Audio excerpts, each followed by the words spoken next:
So Indian market के अंदर जो अभी इलेक्ट्रिक स्कूटर का ज़माना है वो काफ़ी ज़्यादा तेज़ हो रहा है। काफ़ी सारे ब्रांड सारे मार्केट के अंदर अपनी जगह बनाने के लिए, बट ये जो बेंगलोर बेस्ड कंपनी है एथर, उसने जनरेशन 2 आपके सामने रखा था। उसका वो ग्राउंड वीडियो मैंने बना रखा, उसको मैंने चलाया भी है। यहाँ पे आई बटन के अंदर लिंक है, वो आप देख सकते हो। ये वाला जो अपने पास जनरेशन है ये जनरेशन 3 है।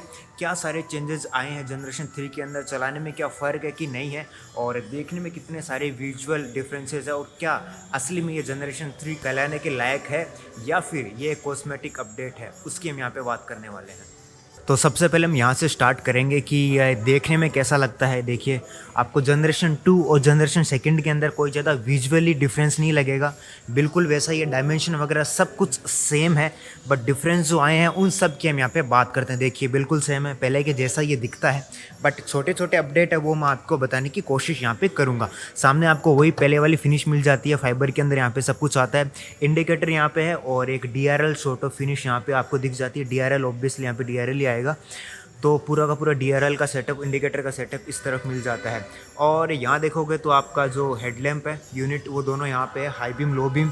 अगर आप मैं करना चाहूँ, ये देखिए ये भी दोनों लाइटें जलती हुई ऐसी दिखती है। वाइट कलर वाला ये ऑप्शन मेरे पास में है, और कलर के हिसाब से कोई भी चेंजेस यहाँ पे नहीं आए हैं। एक तो मिंट ग्रीन आता है, एक ये स्पेस ग्रे आता है, और एक ये वाला जो वाइट कलर है ये आता है। तीनों कलर पहले भी आते थे, तीनों कलर अभी भी आए हैं, तो कोई ज़्यादा कलर के ऑप्शन नए जनरेशन के अंदर आपको देखने को नहीं मिलते। तीनों कलर जैसे पहले आते थे वही कलर है। और एथर की यहाँ पे आपको देखिए एक ब्रांडिंग अंदर भी दिख जाती है, तो अटेंशन टू डिटेल का काफ़ी ज़्यादा ध्यान है यहाँ पे रखा गया है। और ये पूरा फाइबर के यहाँ पे पार्ट्स मिलते हैं। अब अगर इस तरफ आप देखोगे टायर की तरफ, तो पहले वाला ही आपको टायर मिलता है। 90/90 सेक्शन का ये टायर है, और ये रिम्स पे आप देख पा रहे हो ये पूरी एक लाइन जाती है। ये थोड़ा विजुअली काफ़ी अच्छा लगता है। और यहाँ पे आपको 30 PSI यहाँ पे लिखा भी रहता है कि यहाँ पे आपको हवा भरवानी है तो कितनी आपको रिकमेंड करता है ब्रांड, वहाँ पे आपको ये सारा बता देता है कि इतनी है। और एथर इसके अंदर आपको एज एन एक्सेसरी इसके अंदर आपको टायर प्रेशर मॉनिटरिंग सिस्टम है, उसकी भी सुविधा देती है। बट मेरे को लगता था ये एज ए स्टैंडर्ड कर देना चाहिए था, कम से कम 450X के अंदर तो टायर प्रेशर मॉनिटरिंग सिस्टम देना चाहिए था। बट ये अभी भी उसके अलग से पैसे लेंगे। अगर आपको लगवाना है तो आप इसके अंदर लगवा सकते हो। सामने आप देखोगे तो 200 mm की आपको डिस्क है वो दिख जाती है, और अलॉय व्हील्स का डिज़ाइन भी सेम है पहले के जैसा ही है। रिफ्लेक्टर यहाँ पे है, और बाइब्रिक की ब्रेकिंग है। ये काफ़ी ज़्यादा जानी पहचानी इंडस्ट्री के अंदर कंपनी है जो काफ़ी अच्छी ब्रेकिंग प्रोवाइड कराती है। और सामने टेलीस्कोपिक सस्पेंशन आपको दिख जाता है। तो सामने से भी कोई ज़्यादा चेंजेस नहीं है, सब कुछ वैसा ही है। जो चेंज आएगा वो मैं आपको बता दूंगा, ठीक है। और इस तरफ आप देखोगे तो आपको स्टाइलिश सा दिखने वाला ये वाला जो मेटल का है साइड स्टैंड है वो दिख जाता है। मेन स्टैंड इसके अंदर नहीं आता है क्योंकि ऑब्वियसली नीचे जगह ही नहीं है, तो मेन स्टैंड जाएगा कहाँ पे। तो ये सारा सिस्टम यहाँ पे है। अब जो अगला चेंज आया है वो यहाँ पे देखिए। पहले इसके अंदर आपको 2.9 kWh की बैटरी आती थी, अब इसके अंदर 3.7 kWh की बैटरी आती है। मतलब आपकी जो रेंज है वो बढ़ जाती है। तो एथर बताता है कि इसकी रेंज अब इको मोड के अंदर 105 किलोमीटर हो गई है, जो कि पहले 85 के आसपास थी। जो 100 किलोमीटर वाला जो एक वो होता ना एक लेवल होता है उसको पार कर दिया है। तो ये सारे सिस्टम आपको यहाँ पे मिल जाता है। अपडेट बड़ा एक बैटरी का है, बैटरी पैक बड़ा हो गया है। मतलब बैटरी का पूरा सेटअप यही है, सब कुछ यही है, बट जो सेल्स होते हैं ना उनको थोड़ा बढ़ाया गया है, उनकी डेंसिटी थोड़ी बहुत बढ़ाई गई है। तो बिल्कुल उसी प्लेटफॉर्म के अंदर आपको बड़ी बैटरी है वो वहाँ पे प्रोवाइड की गई है। और ये सारे सिस्टम पहले के जैसे ही है। और चार्जिंग के लिए यहाँ पे आपको ऑप्शन मिल जाता है, और एक हुक यहाँ पे मिलता है अगर आपको दूध की थैलियाँ में टंगानी है तो। और ये आपको एक्सपोज्ड फ्रेम पहले की तरह आपको दिख जाती है, ग्रीन कलर के अंदर आ रही है। यहाँ पे किसी किसी में आपको ये यहाँ पे आपको येलो कलर के अंदर आएगी। और थोड़े वेंटिलेशन के लिए यहाँ पे कुछ पोर्ट्स है, और थोड़े वेंटिलेशन यहाँ पे भी ध्यान रखा गया है। तो ये सारे अपडेट यहाँ पे है। अब आप पीछे देखोगे तो यहाँ पे आपको एथर की ब्रांडिंग दिख जाती है। अब जो अगला अपडेट जो जनरेशन 3 के अंदर है वो यहाँ पे आपको जो लेडीज़ फुटरेस्ट आता है उसकी सुविधा दी गई है, जो कि यहाँ पे लग जाता है। और अगर मेरे पास में अगर वीडियो है उसको तो मैं आपको दिखा दूंगा कि लेडीज़ फुटरेस्ट वो दिखता कैसा, जो यहाँ पे अटैच है वो हो जाता है। तो ये एक बड़ा अपडेट है कि यहाँ पे आपको जो लेडीज़ लोगों के लिए बैठने की जगह, पैर रखने के लिए जगह है वो यहाँ पे प्रोवाइड करा दिया। मतलब लेडीज़ फुटरेस्ट आपको यहाँ पे दे दिया है। और स्विंगम वगैरह सब कुछ वैसा ही है। और ये सारा सिस्टम आपको पहले भी आता था। ये जो साडी गार्ड वगैरह ये सब आपको मेटल का आता है। अब जो अगला अपडेट है वो आपको यहाँ पे आएगा। पीछे आपको 190 जो की पेडल डिस्क का वो दिख जाती है, सिंगल कैलिपर इसके अंदर आएगा, बाइब्री का ही ये पीछे वाला भी ब्रेक है। और अगला अपडेट जो बड़ा अपडेट जो मेरे को ज़्यादा अच्छा लगा वो इसके अंदर 100 सेक्शन का टायर दे दिया। ये देखिए टायर का ब्रांड भी चेंज कर दिया, इस बार इसके अंदर आपको MRF का टायर आ रहा है और 100 सेक्शन का, तो ये देखिए काफ़ी ज़्यादा बड़ा लग रहा है। तो इसकी जो स्टेबिलिटी है वो थोड़ी ज़्यादा इंप्रूव हो गई है और टायर बदला, इसके हिसाब से जो सस्पेंशन की ट्यूनिंग है वो भी बदल दी गई है। तो आपको ग्रीन कलर का ये आपको मोनोशॉक मिलता है, उसकी ट्यूनिंग पहले से चेंज है, टायर चेंज है, इसलिए थोड़ी बहुत तो ट्यूनिंग उनको चेंज करनी पड़ी है और ये एक बड़ा अपडेट हो गया। और पीछे आप देखोगे तो पहले के जैसे ही आपको टेल लाइट दिख जाती है और इंडिकेटर कुछ इस तरीके से इसमें आता है। यहाँ पे आपको इंडिकेटर आ जाता है, एथर भी यहाँ पे आपको लिखा आता है। तो ओवरऑल ये ऐसा दिखता है। ग्रेब्रियल देखोगे पहले के जैसे ही है, ये आपको गन मेटल फिनिश के अंदर ग्रेब्रियल आती है और ओवरऑल ये सारी चीज़ें। अब अगला अपडेट है वो इसके अंदर है, स्क्रीन के अंदर। पहले आपको इसकी जो मेमोरी थी इसकी वो 1 GB की आती थी, अब इसकी रैम है वो आपको डबल कर दी गई है, मतलब 2 GB कर दिया। अब 2 GB करने से फ़र्क क्या है, इसका जो UI है वो पहले से ज़्यादा फास्ट हो गया। अगर इसके अंदर नए अपडेट आएंगे तो वो जल्दी इसके अंदर अपडेट ये ले लेगा, वो ज़्यादा स्लो महसूस नहीं होगा।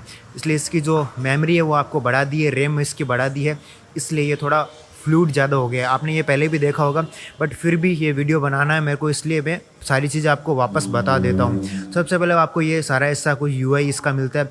ऊपर आपको मेनू दिख जाता है, ब्लूटूथ दिख जाता है, साइड स्टैंड मेरा लगा हुआ है तो यहाँ पे आपको ये साइन दिख जाता है। मोटर मेरी अभी ऑफ है तो ये भी यहाँ पे बता देता है भैया आपकी मोटर ऑफ है। टाइम दिखा देता है।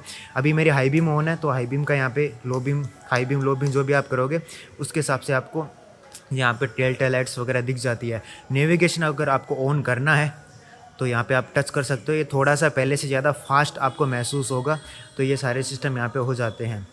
ओके, और वापस अगर मैं यहाँ पे आऊँ तो यहाँ पे आपको 3 मोड है इसके अंदर, आपको 4 मोड इसके अंदर दिख जाता है। पहला मोड आपको इको मोड दिखता है जिसके अंदर आपको अभी 26 की रेंज बता रहे हो और बैटरी इसके अंदर 28% है। तो ये आपकी रेंज इको मोड के अंदर आपको 105 किलोमीटर की दिखाता है। वॉक मोड के अंदर तो देखो आप चलाओगे वैसा मिलेगा। ये तो अभी 23 बता रहा है, 24 बता रही है, तो इसलिए बता रही है क्योंकि इसकी बैटरी कम है। अगर आपकी बैटरी 100% होगी तो मैंने वो आपको जो ऑप्शन बताया 105 की, 85 की, 75 की, वो सारी रेंज आपको यहाँ पे बता देता है। तो 4 मोड आते हैं और वॉक मोड तो बहुत ही ज़्यादा खतरनाक इसके अंदर आता है, बेहतरीन टॉर्क आपको इसके अंदर मिलता है।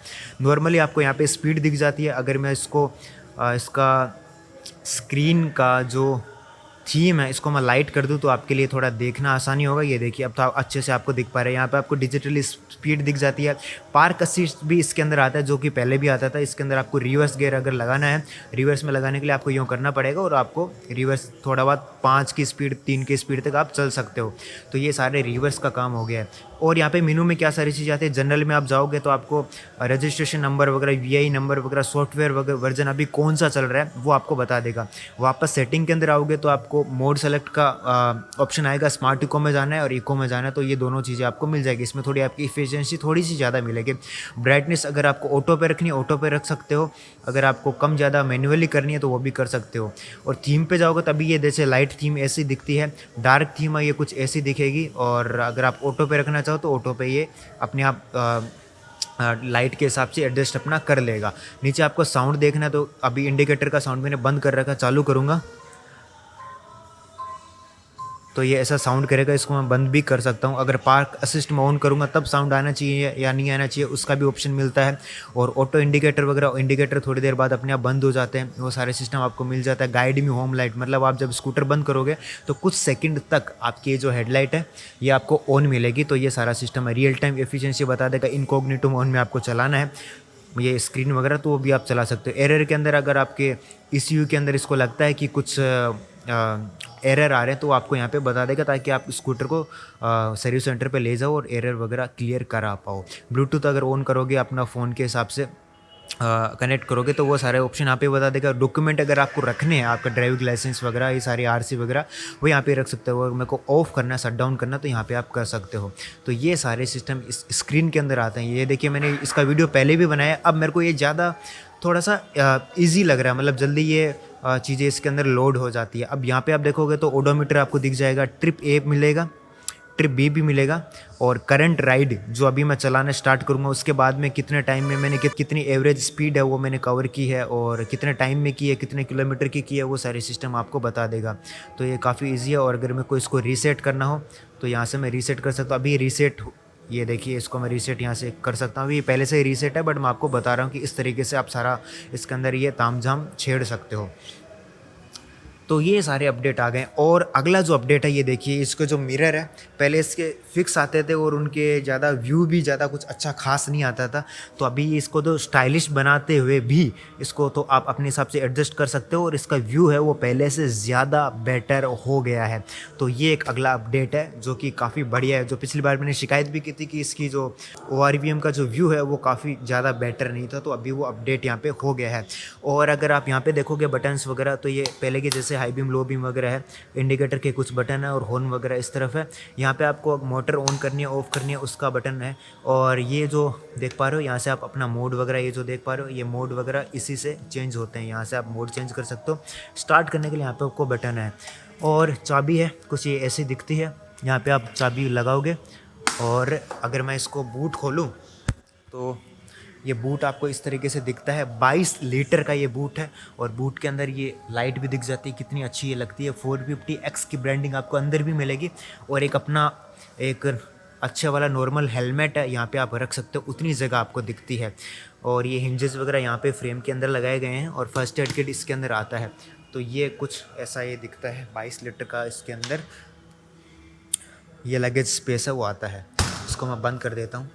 तो ये देखिए ये सारे अपडेट हैं जो कि 450X के अंदर आए हैं। एक बार मैं आपको वापस से सारे अपडेट बता दूं तो यहाँ पे आपको कलर वगैरह सब सेम रहते हैं। सबसे पहले आपको इसकी जो रैम है वो इसकी डबल कर दी गई है, ORVM चेंज कर दिए गए हैं और 3 किलोवाट से 3.7 किलोवाट की बैटरी यहाँ पे आ गई है और लेडीज़ फुटरेस्ट लगाने की सुविधा यहाँ पे आपको दिख जाती है। अभी इसमें नहीं लगा बट आप इसमें लगवा सकते हो, ये आ गया है। और पीछे की तरफ आपको टायर है वो अंडर सेक्शन का आ गया है। तो ये सारे बदलाव है ये नए वाले स्कूटर के अंदर हुए हैं। तो ये था वॉक अराउंड एथर 450X का। अब प्राइसिंग की बात करूँ ना तो अब इसकी प्राइसिंग हो गई है ऑन रोड 1,71,000 और अगर आप 450 प्लस की तरफ जाते हो तो उसकी प्राइसिंग है 1,43,000। तो अब 1,70,000 जैसी इसकी प्राइस है, उसके अंदर आपको लगभग स्टेट सब्सिडी के हिसाब से 11,000 रुपये आपको वापस आ जाते हैं आपके अकाउंट के अंदर। तो वैसे आप प्राइस देखोगे तो 1,60,000 के आसपास इसकी प्राइस पड़ेगी। और एक जो मैं बताना चाह रहा था कि इसकी जो बैटरी पैक है वो बढ़ा दिया गया है 3.7 किलोवाट आवर का। इस कारण क्या है, इसका फ़ायदा क्या होगा कि देखो पावर वगैरह सब कुछ सेम है, पावर आउटपुट पहले के जैसा ही है, बट आपको इसके अंदर चार्ज करने में थोड़ा सा ज़्यादा टाइम लगेगा और ये डिस्चार्ज थोड़ी सी कम होगी। मतलब आपको लगभग ये समझ लो कि हर मोड के अंदर आपको 10 किलोमीटर की रेंज बढ़ गई है। इस कारण लोग इसको कम चार्ज करेंगे, इसकी बैटरी लाइफ बढ़ेगी। और जो इन्होंने कैसा इसको सेटअप किया है कि वही प्लेटफॉर्म के अंदर 3.7 किलोवाट की बैटरी इसके अंदर लगाई गई है। मतलब इस सेल की जो डेंसिटी है, सेल पता नहीं कैसे उन्होंने सारा सिस्टम इसके अंदर इंतज़ाम किया है।